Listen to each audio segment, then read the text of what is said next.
Hello everybody and welcome back to Alaris Labs YouTube channel. Today we will describe the interface of our system and the most common parts of it. We hope this lesson will help you navigate through the interface and better understand the system functionality.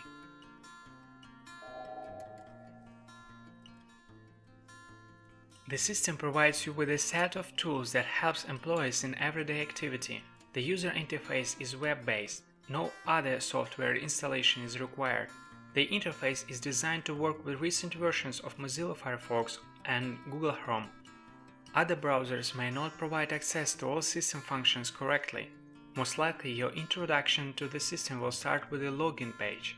Before logging into the system, every user needs to be authorized, and here you have two fields: user and password. After logging onto the web interface using your login credentials, almost all the operations such adding or editing objects within the system will be logged. In case you have forgotten the password, you can use the following button, specify the user, and the system will send you an email with instructions to the email address specified during registration. Additionally, you can choose one of the 4 available languages before entering the system and clear the username and password. Finally, after you have entered the system, you will see the Start page. The Start page provides a set of auto-refreshing charts offering an overview of the traffic, database, and hardware performance. Each chart can be customized in terms of grouping the data by the period, minutes, hour, days, no grouping by default, and refresh period 1, 2, 5, 10, or 30 minutes. By clicking on the button Set of Metrics, you will find a list of parameters to track. You can choose the required charts and click Save. As a result, the new chart will be displayed on the dashboard. The Start button that opens the main system menu and provides access to all system features is located in the bottom left corner of the page. Some of the menu items may be unavailable to certain users depending on their access privileges. We also call them permissions. The access restrictions are configured in the Carriers Users page. The Start menu includes the following items. The bottom right corner of the page shows the system time.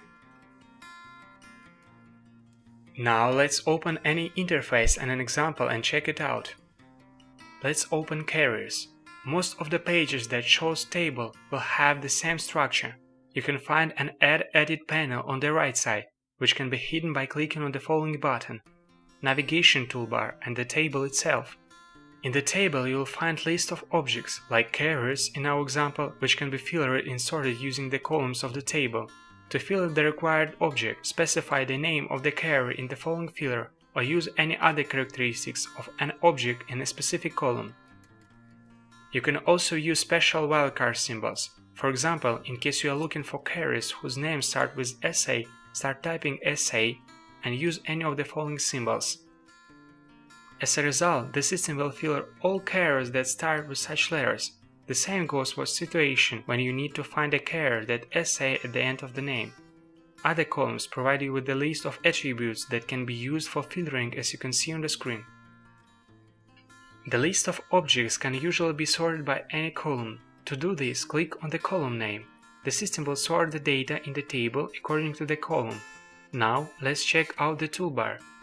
It is the page navigation menu.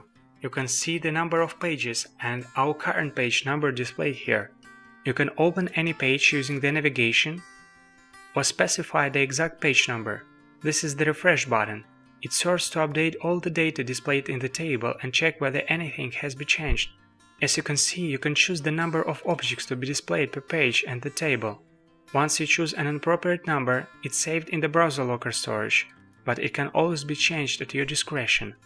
Additionally, you can change the position of the columns as well as positions of the tabs, as you can see on the screen.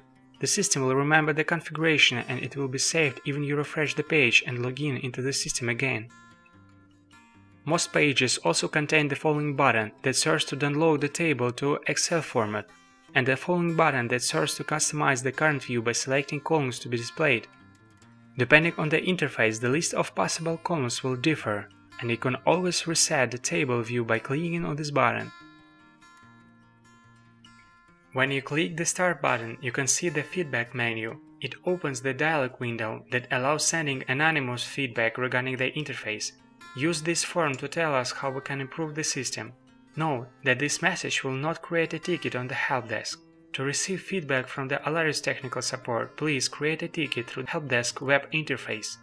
Now let's check which settings are available in the user setting interface. It allows changing the user password, hiding inactive carriers, and changing the color scheme of the interface. Additionally, when you first log into the system, it will ask you to activate the pop-up notification, which will be displayed in your browser when a task you created is complete.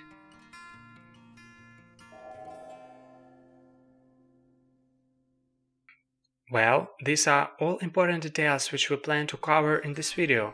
In case you have any other questions, you are always welcome to contact our support team. If you have any suggestions regarding the channel development, contact us by the following email.